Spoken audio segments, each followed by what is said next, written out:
Bayangkan, seorang mahasiswa yang dikenal cerdas, lembut, dan penuh semangat hidup, tiba-tiba ditemukan tergeletak tak berdaya di halaman kampusnya sendiri. Namanya Timothy Anugrah Saputra, anak muda 22 tahun dari Bandung yang datang ke Bali untuk menimba ilmu, membangun masa depan, dan menebar kebaikan. Namun siapa sangka, langkah penuh harapan itu berakhir tragis di tempat yang seharusnya menjadi rumah keduanya, kampus. Cerita ini bukan sekadar berita. Ini adalah potret nyata betapa berbahayanya luka yang tak terlihat. Luka yang datang dari ejekan, tekanan, dan perundungan yang terus menumpuk tanpa henti.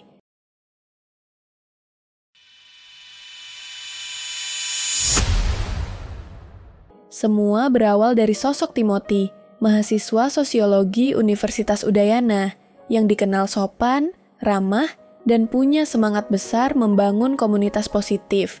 Dalam catatan rencana kuliahnya, ia menulis cita-cita sederhana tapi tulus, membangun organisasi sosial, mencari teman baru, membantu sesama, dan menyelesaikan kuliah dengan baik.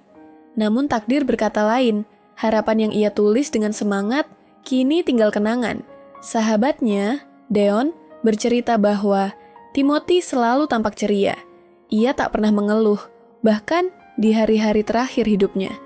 Senyumnya masih sama, lembut, tenang, dan penuh ketulusan. Siapa sangka, di balik senyum itu tersimpan beban yang begitu berat. Ia adalah tempat curhat banyak teman, tapi dirinya sendiri tak punya tempat untuk bersandar, dan diam-diam ia menyimpan luka dalam yang perlahan menelan harapannya. Timothy aktif dalam berbagai kegiatan sosial. Ia berjalan kaki 7 km hanya untuk menghadiri rapat organisasi. Ia mengajar, membantu, dan selalu ingin belajar. Bahkan para rekan di yayasan tempat ia magang mengenalnya sebagai sosok yang sopan dan dewasa. Tapi siapa yang tahu, dalam kesibukan dan kebaikan itu, ada hati yang terluka.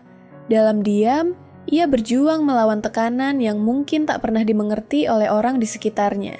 Sampai suatu pagi, Selasa 15 Oktober 2025, sekitar pukul 9 pagi, Timothy terlihat panik berjalan di sekitar gedung Fakultas Ilmu Sosial dan Ilmu Politik. Ia mengenakan pakaian putih, menatap sekitar seolah mencari jalan keluar dari kekacauan pikirannya. Beberapa menit kemudian, ia melompat dari lantai 4 gedung kampusnya. Ketika ditemukan, ia masih hidup, namun luka dalam tubuhnya terlalu parah. Pukul 1 siang, Timothy menghembuskan napas terakhir. Namun yang paling menyayat hati bukan hanya kepergiannya, melainkan apa yang terjadi setelah itu. Di saat keluarga dan sahabatnya menangis, di saat publik berduka, sekelompok mahasiswa justru menertawakan kepergian Timothy. Dalam percakapan grup yang bocor ke publik, ada yang menulis dengan nada menghina, bahkan menertawakan tubuh Timothy yang tergeletak. Ada yang mengejek, "Nggak berasa lantai 2 ya?" Dan yang lain menimpali, "Mati enggak?" Kalimat yang menusuk hati siapapun yang masih punya empati. Yang lebih ironis, beberapa di antaranya adalah calon dokter. Orang yang kelak disumpah untuk menyelamatkan nyawa manusia. Publik pun marah. Nama-nama pelaku tersebar luas. Mereka berasal dari berbagai fakultas, kedokteran, sosial politik, perikanan, dan lainnya. Beberapa akhirnya membuat video permintaan maaf, tapi luka di hati masyarakat, terutama keluarga Timothy, tak bisa sembuh begitu saja. Kampus pun turun tangan, memberi sanksi administratif, pengurangan nilai soft skill selama 1 semester. Ringan, terlalu ringan untuk sebuah kehilangan sebesar ini. Kasus Timothy bukan hanya kisah tentang satu anak muda yang pergi terlalu cepat. Ini adalah peringatan keras untuk kita semua, bahwa kata-kata bisa membunuh, bahkan tanpa pisau dan peluru. Setiap ejekan, setiap sindiran, setiap komentar kejam di dunia nyata maupun maya, bisa menjadi beban yang tak terlihat bagi orang lain. Dan ketika beban itu terlalu berat, kadang seseorang memilih jalan yang paling sunyi, menyerah.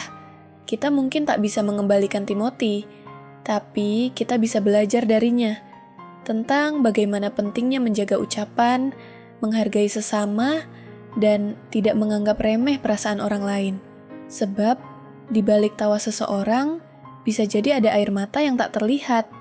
Dan di balik diamnya seseorang, bisa jadi ada jeritan minta tolong yang tak pernah terdengar. Sahabat Naraviral, jika kalian mengenal seseorang yang tampak berbeda, yang mulai diam, menjauh, atau tampak kehilangan semangat, jangan biarkan mereka sendiri. Tanyakan kabarnya, temani, dengarkan, dan jadilah teman yang benar-benar manusiawi. Karena mungkin, kehadiran kecilmu bisa menyelamatkan nyawa seseorang. Inilah kisah Timothy Anugrah Saputra. Kisah nyata tentang kebaikan, luka, dan kejamnya dunia yang seharusnya bisa lebih peduli. Semoga kisah ini menjadi pelajaran untuk kita semua. Jangan biarkan satu lagi Timothy pergi karena dunia terlalu sibuk untuk peduli.